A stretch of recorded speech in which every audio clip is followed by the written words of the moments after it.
Hey there, everybody. Welcome back to another episode of the Build Your Copywriting Business podcast. Hey there, Kate.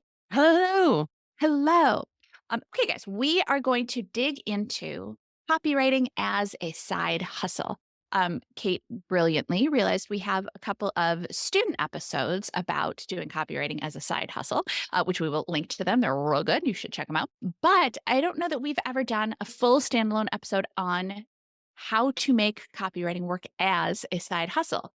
Spoiler alert, it absolutely can work as a side hustle and work very, very well as a side hustle. I think it kind of lends itself particularly well.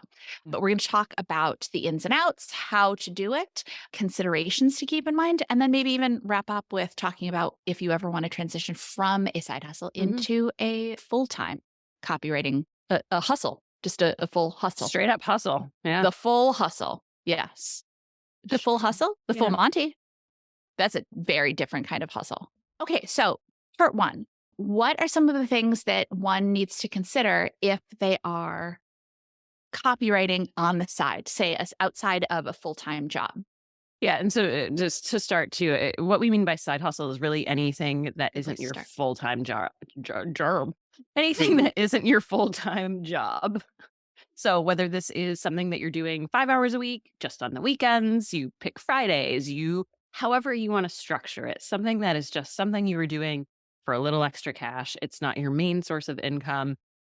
It's a side hustle. Mhm, mhm. And so one of the biggest things to consider when you are doing anything as a side hustle, copywriting or otherwise, is to treat it like a business. Because if you are treating a side hustle like a hobby or like a nice to have, then you're not going to see the results that you want to see. If you Mhm, treat it like a hobby, it will be a hobby. It might be fun, but it might not bring you the income, the revenue that you want to mhm, receive. So you have to go into it knowing that it is a business. It's your business. It doesn't have to be full time. I think the word business feels, oh no, that's going to take up my whole life, and that's a bigger deal than it is. But really, what we mean by that is if you're going to become a copywriter and you don't have copywriting training yet, making sure you know the ins and outs of copywriting first and foremost, and that you have a system for finding and landing clients, and you are managing your time in a way that allows you to reach out to clients, to get work, to have a schedule for how you're going to complete that work and treating it like a professional, basically. mhm. Exactly. I mean, whether you're doing it full-time or part-time, your clients obviously deserve the same level of excellence. And that means in your communication with them, that means in your delivery of your copy, that means certainly staying on deadline. Of course, that's that. I know I don't even need to say that to you guys, but delivering on deadline. But at the same time, too, I like what you're saying, Kate, about the fact that you have to like business is not just going to fall into your lap, just like you need to pitch if you're a full-time copywriter. You need to pitch certainly less, but Hmm. you need to pitch as a part-time copywriter. I do want to step back though to the client communication because I know that that's a question we get a lot. Like, are clients going to be willing to work with me if I'm not able to talk with them during most of the daytime hours? And the answer to that, just very simply, is yes. I think the first thing to know is that you don't actually need to have that many client calls. Like you'll have an initial discovery call, kind of to decide whether or not they're going to move forward with you. Um, Then likely you're going to move forward with them too, yeah, exactly. You don't have to say both yes to ways. every client. It's a side hustle when you're doing it part-time, and a call to get the input on the project to kick it off. Maybe a call for a creative review if they're a newer client and it's a bigger project, but that's really it. You're looking at a maximum of 3, likely a maximum of 3 calls with clients, and most clients are gonna be totally fine with taking those on the evenings, and even if it's a small business, they may even be okay with taking those calls on the weekends. But Hmm. also, wherever you work, it is very likely, and I think legally you have Legally. to, yes, you get a lunch break. And maybe you can take your lunch. Maybe there's a conference room where you can take that lunch break and get on a call with a client. I certainly have taken calls in my car with clients on lunch hours. But don't forget that if you're working full time, you've got 5 of those a week. And certainly we're not saying you should burn up all of your time with client calls, but that is an opportunity to take them during the day as well. Yeah. And I think one of the things to note too with client communication is that your client shouldn't know that this is a side hustle per se. They don't need to know that this is something that you're doing extra or on top of a full time job. They don't need to know the details of what's going on in your life beyond that because I think there can be a connotation with some clients. Oh, if this is just a side hustle, this is just something they're doing extra on top of a full time job. You don't want to send the message that this is secondary. You want to always present yourself as this client is the most and this project is the most important thing on my plate. Obviously, you have multiple products, you probably have multiple clients. And yes, you might have a full-time job. Maybe you don't have a full-time job. Maybe you have a part-time job, another part-time job, or maybe this is you're just doing copywriting as a side hustle to bring in a little extra income for whatever your financial goal is. But no matter what your scenario, you just want that client to feel like their project and they are important to you as you would with any client. They are paying for a service just like you if you were paying for a service, you're getting your oil changed, you want them to do that oil change. You go in to get your oil change, you made an appointment for 10 a.m. and suddenly they say, "Nope, sorry, we're going to do all of these other customers first that didn't have appointments because they're our full-time job oil change clients." This no, I don't have it.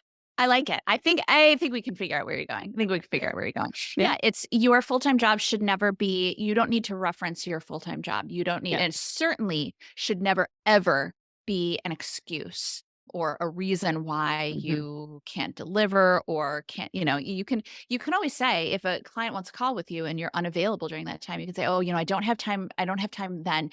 Do you," and then propose another time. Yeah, But they don't need to know why. exactly, exactly, but you and we're not saying hide the fact that you have a full-time job by any means, but just you don't have to give them information that is extraneous to your conversation with them. I have worked with freelancers sometimes who've made me feel as the client like I was imposing on their time Mm, because I needed to talk to them or I need, like, well, I can't have a full-time job. Okay, but you know what? As the client, I don't care about your full-time job. You made an agreement with me to do this work, so I need to be a priority as well. I don't you made this decision, so you have to deliver on it. So yeah. just keep that in mind. And I think that kind of gets into as you start to pitch and as you get excited and you start landing clients, it's very, very tempting to want to say yes to every client. But especially when your hours are limited, you have to be very careful about what projects you say yes to and what timelines you say yes Mhm. to. I certainly have been guilty of saying yes. You guys know that I have been a freelancer full time, absolutely. But even when I've been on staff as the copywriter, I've taken freelance clients on the side just to kind of keep myself fresh, make a little extra cash, do some new projects. And I have absolutely been guilty of saying yes or agreeing to timelines that have meant that I have stayed up way later than I wanted to, or gotten up early, or had to cancel plans on the weekends because I kind of painted myself into a corner. And that's how it is. A deadline is a deadline. So just be extra careful of managing that schedule. Yeah, absolutely. And I think so, it, frankly, I feel like I started copywriting when I had a full time copywriting job.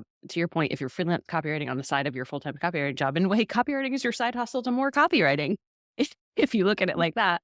And frankly, now in my role as marketing manager with Nicki K Media, copywriting is now my side hustle. And I think now more than ever, it's crucial that we've talked about having business rules and boundaries. And so for me, one of them is I'm not going to take a project 2 weeks out is my rule. So if you come to me, if client comes to me with a project, I'm not going to start it within 2 weeks. It'll be, hey, I can start this 2 weeks from now, and here's when I can deliver it.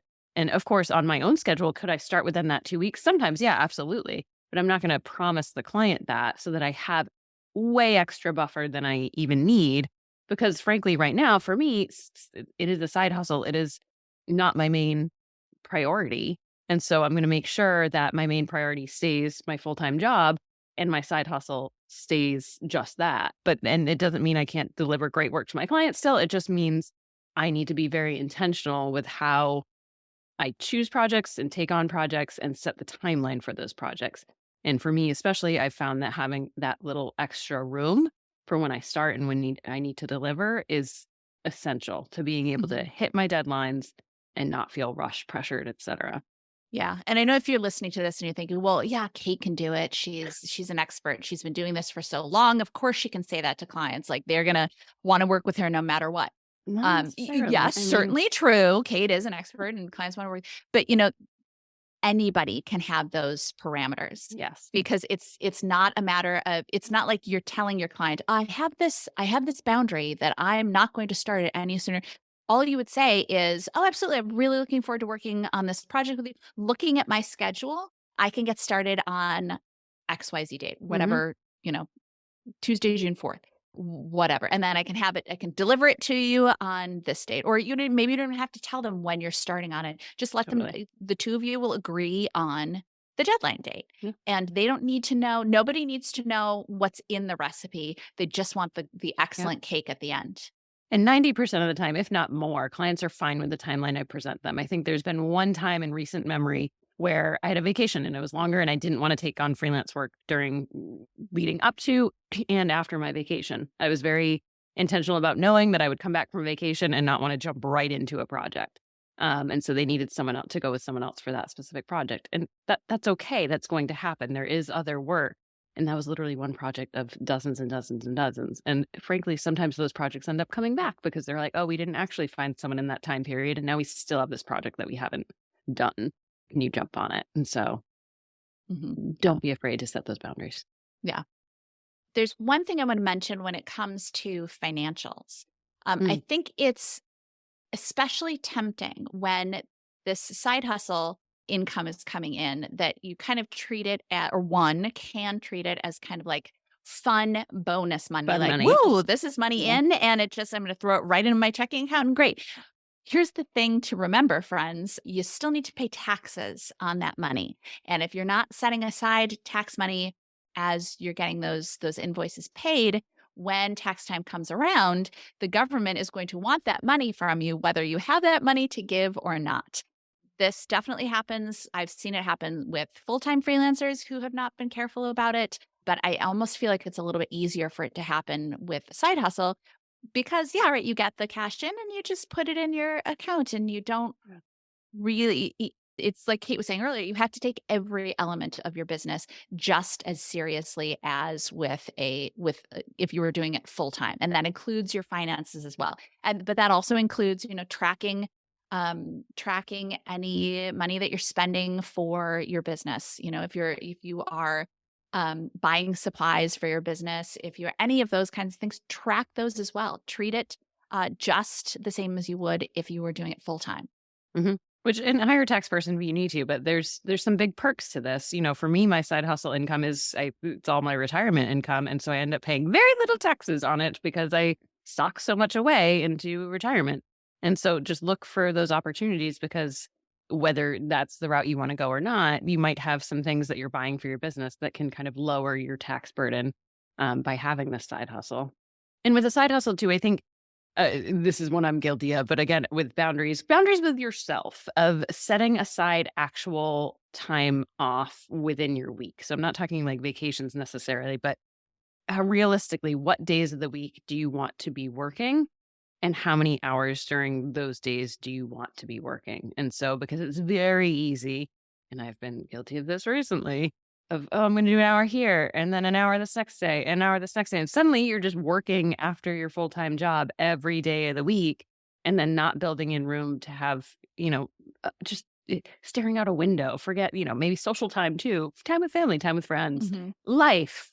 And so I think being very intentional about, okay, if are you going to work the weekend or do you want your weekends off? And if you want your weekends off, what does that mean for your weekdays? Which days of the week are you willing to work after hours or work before hours? Or if you do have a lunch break that you can squeeze some work into, but realistically, what time do you have and what time do you want to take off? Because I think we think about what time we have and then we fill every corner of our schedule.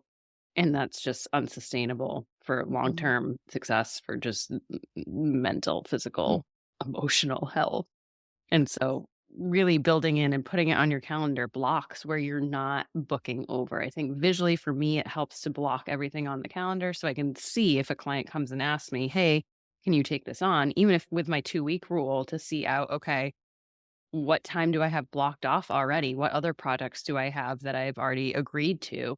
Do I even have time in the next 2 weeks or is it the next 4 weeks or is it what can I do and what is going to allow me to Mhm. have that balance? And I think the more that you can schedule it out so that you can see it, the easier it becomes to kind of hold to those boundaries and not just say, "Oh yeah, of course I have time." I think it's very easy to do that when we don't actually have the information in front of us. Well, and there's something I wanna just point out about your two-week rule is that it's not like you're sitting around for 2 Right. weeks.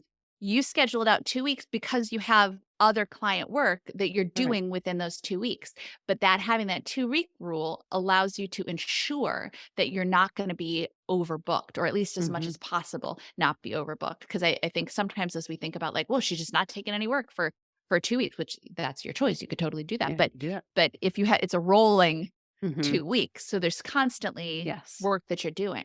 And then there's always the option to work ahead, and it's much Yeah. more comfortable to be from a place where you can work ahead versus working behind and always scrambling to reach a deadline.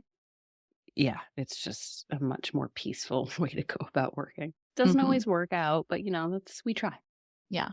Well, and then when it comes to timing too, there's the element of seasonality. Are Yes. there times of the year when you want to work less? Mhm. Or are there times of the year when you are going to want to work more? Like summer, for example, if you have a full-time job and you live in an area where like we do in the Northeast, where it's like, oh, it's finally nice out. I want to Yeah. enjoy it. You might want to scale back your freelance work. Or if you are, say, if you're if this, for example, if you're a teacher and you are teaching full time and the summer comes, you have a lot more time. You might want to ramp up your Mhm. side hustle work. So factor in the times of the year into how you're filling out your schedule as well. Like holidays, are you going to want to dial back on holiday? And I guess that's true for everybody, Yeah. but for you especially, because you have a full-time job, I know for parents, especially when the holidays come up, planning for the holidays is practically a part-time job in and of itself. So it may be that you just don't have the same bandwidth that you would have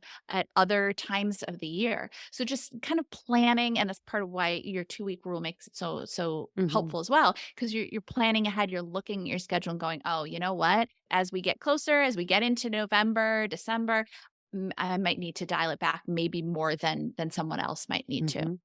Yeah, and for me personally, I think the amount of energy I want to devote to work lessens in the summer. To your point, in the Northeast, it's finally nice out. I want to be outside. The days are longer. The sun is out. Versus the winter comes and we roll the clocks back, and suddenly it's dark at 4 p.m.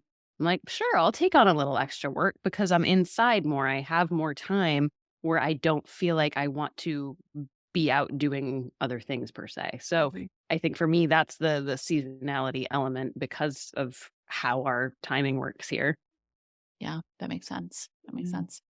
Okay, so we promised talking a little bit about the transitioning from the side hustle to full hustle, side to center. Huh? Huh? That make it a thing? Probably not. Probably won't make it a thing. Oh, And and I think we we have an episode on this that we will I link was to just too. about to Yeah, say, yeah, that was we'll fun. send you the full episode. So we'll kind of just give you a little bit of a sprinkling.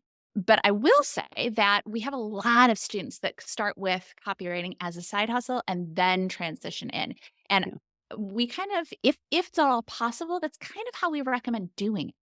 Because you've heard us say before that Kate and I are not fans of the leap and the net will appear No um, desire to go skydiving. I just don't. no, right? Like, you're just gonna what if the net doesn't appear? Yeah. Who's putting the net there? Why is this net promised? Who Make built the net? sure yeah, who built the net? Well, is it a quality net? What are we talking about here?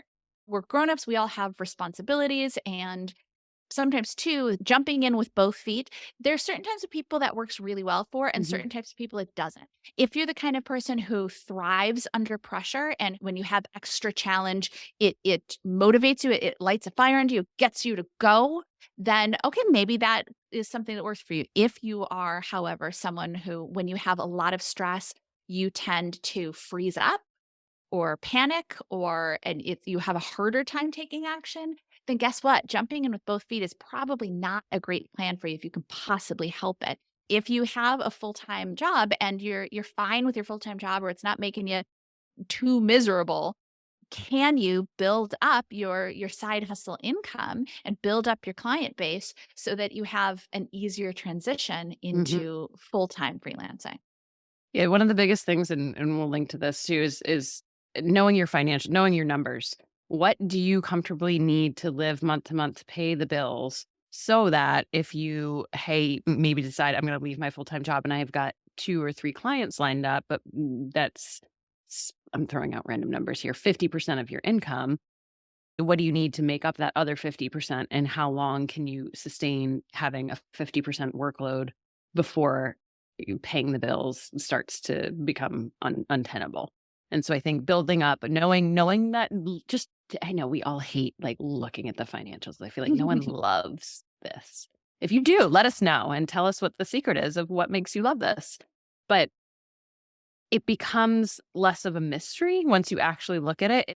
We make it feel hard, and it's not hard to pull up our numbers and know and do a little bit of math of knowing what we need to make ends meet. And so once you take the mystery out of it, you have a game plan then. You can say, "Hey, here's what I need to do," versus if you jump in blindly, could it work out? Yeah, but it's also easily not, and then you're just kind Mhm. of shooting in the dark and not really Yeah, knowing what how much you need to pitch, how many clients you need, what projects you need lined up. You just have no idea. So taking exactly. a look just gives you that roadmap that you Yeah. need.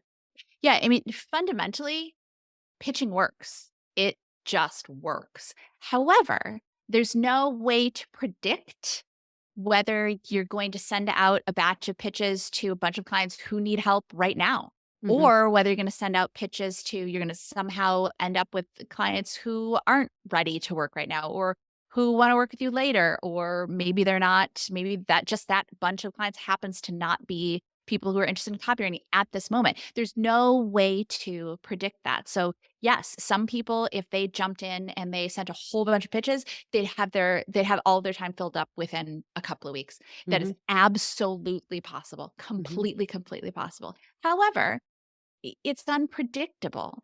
It's unpredictable how quickly you're going to fill up your client base.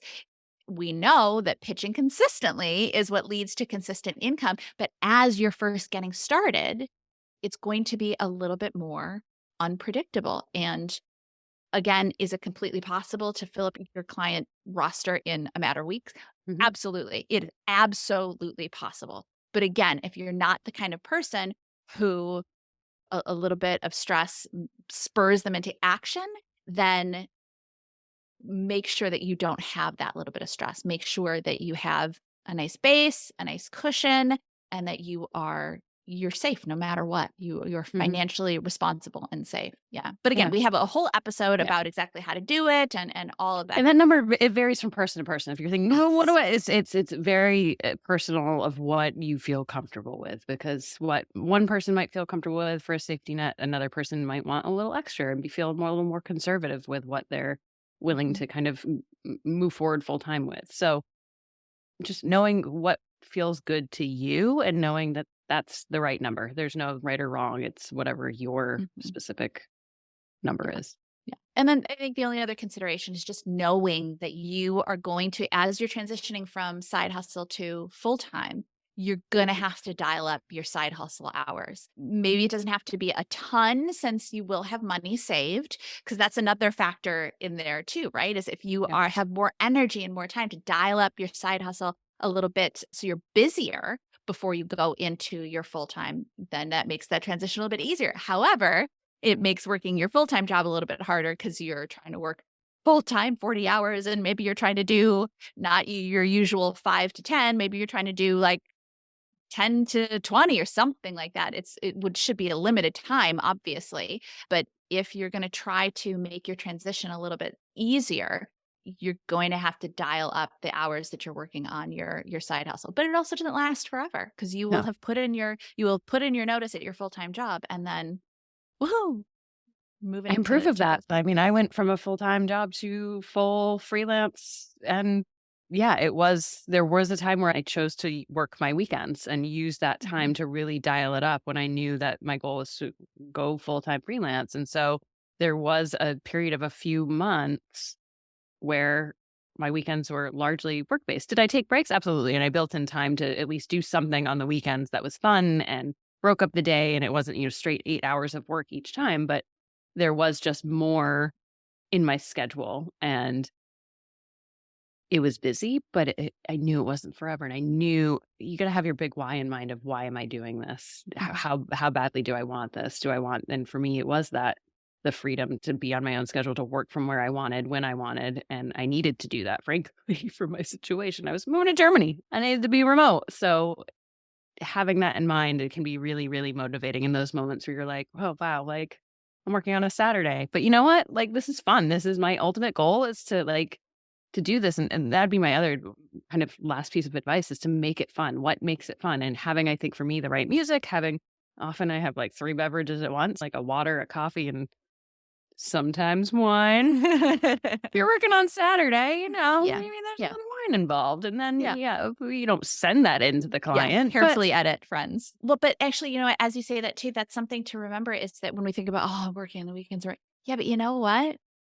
We're working on stuff we like. mhm, Don't forget that. We're so used to the idea of working on weekends because at our job, we had to take on more hours and had to work overtime on the job and da da da. But we got into copywriting because we yeah, enjoy writing and we love that challenge of digging in and creating something for our clients. So even when we are working on, and I think for Kate and I, that's part of why it's so easy for our work to kind of bleed into the evenings and 100%. Yeah. weekends, is that we like what we're doing and we Mhm, like these projects. And sometimes it's copywriting for clients. Sometimes it's even just doing work for this company, yeah, creating new things, finding new ways to help you guys succeed. So that even if you're doing that transition or you're dialing up your freelance hours, it's fun work. I mean, it's not always fun, certainly still work, but it's fun and it's my rewarding. favorite my favorite kind of word choice shift lately has been that I get to do this, not I have to do this. So anytime I'm like, oh, I have to do this. No, I get to do this. This is a choice. And I'm excited, because the alternative is I go back to an office and I'm not as excited to do that. So